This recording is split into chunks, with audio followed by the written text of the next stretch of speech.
I've been far, but now I'm close. Sweet mother, I'm coming home. Do you ever think about the difference between being alone and being lonely? I've been thinking about it a lot this week.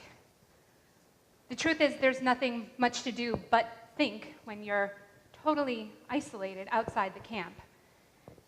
You see, as soon as Moses and Aaron saw the white scales on my skin, I was sentenced to this punishment of exile. They told me it was temporary, that it was for my own good. Out here, you can focus on your healing, they said. But I could tell that they were just a little too relieved to be rid of the sight of me. Out here, they could hide their shameful sister away, they meant. So I've done my time, and now I'm ready to come home. The real question is whether or not everybody else is ready to have me back. So tonight, as I transition from the outside in, I want to share a little bit with you about my experience of what it's like to be vulnerable and in need of healing, to be ostracized and shamed.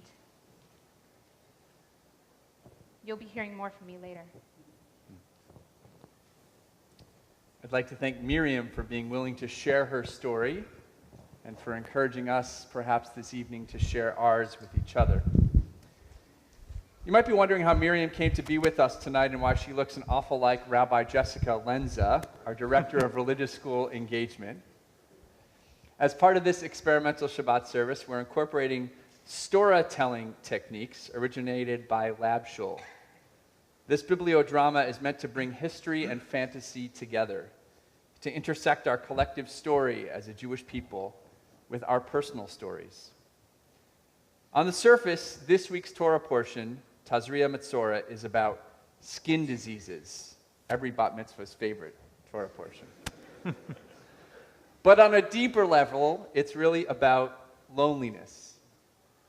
According to the Torah, someone diagnosed with tzara'at, this scaly infection of the skin, sometimes incorrectly translated as leprosy, had to be removed from the camp and was forced to live alone until the symptoms of the disease disappeared.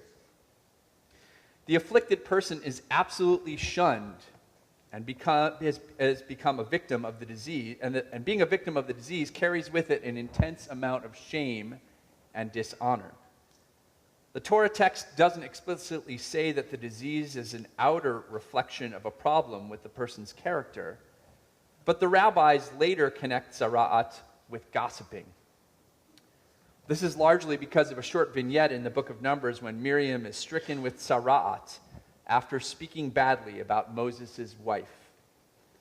The rabbis suggest that the afflicted person, the Metzora, is afflicted because they motzi shame ra. They tried to defame another's character. This week's parsha is about how the person infected with tzara'at is reintegrated into the community. While this particular disease is unique to the biblical era, the truth of isolation is one that we, as modern communities, might know and recognize as well. I remember Princess Diana hugging AIDS victims. At the time, it was a radical act, defying the social standard.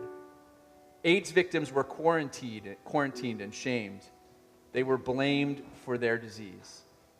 Mystery and fear surrounded the AIDS epidemic in a similar fashion to the treatment of tzara'at. The afflicted person, at a time when they needed the most support, was isolated and objectified. There are other examples, maybe ones that are not as extreme. We all might have experienced loneliness and exile in times when we most needed healing. We'll be mentioning and exploring these a bit later on in our service tonight. The themes of illness and healing, loneliness, and the power of community. I didn't ask for this, you know. The whole thing started because I just needed to blow off a little steam. You see, Zipporah, Moses' wife, she and I got into a fight because she thinks he needs to spend more time with his family. And I said, I totally agree. I would love for him to cut back on the work. I could definitely pick up the slack here. But then it turned into this whole thing, and so I was just venting to Aaron. And don't think that he is innocent in all of this either, but somehow I'm the one who gets punished. And disproportionately so, I think, because being afflicted with tzara'at is no joke. You know, some people say that tzara'at is leprosy, but it isn't. It's a skin disease, but it's really much deeper than that. It's caused by your actions.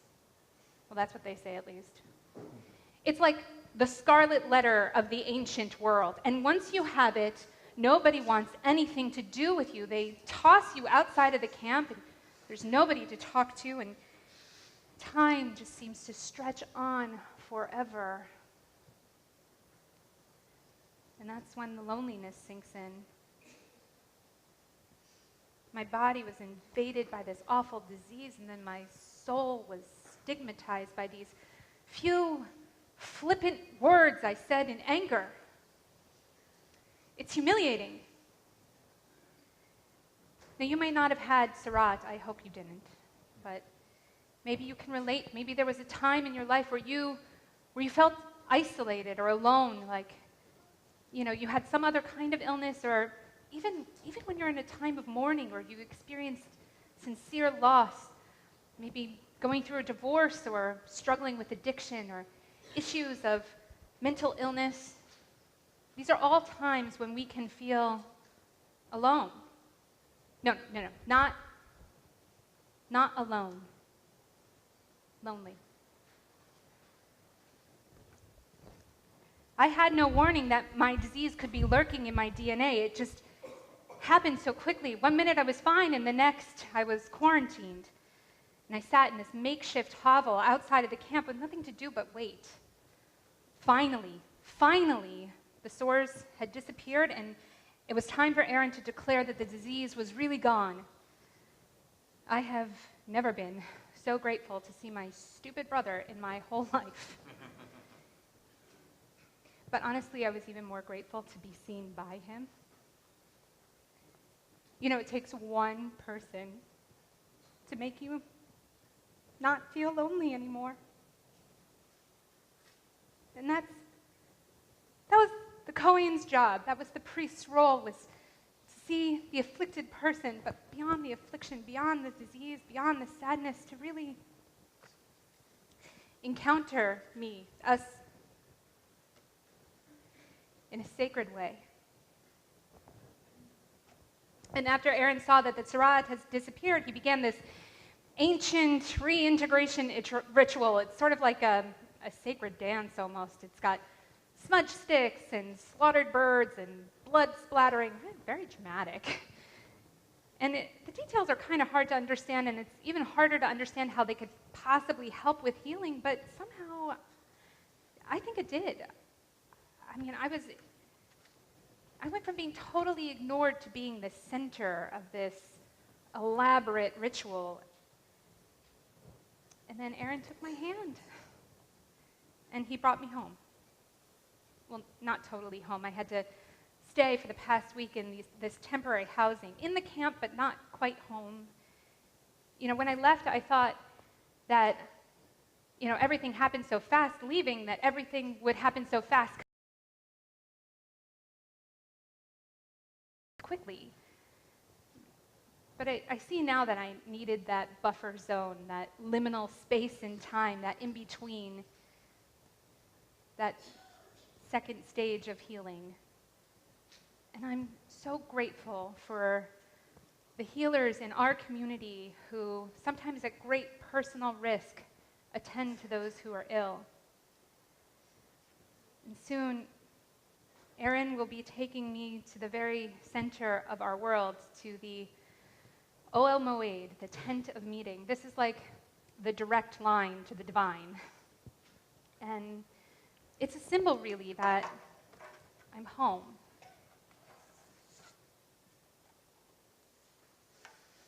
And so I'd like to share with you a song of healing and homecoming,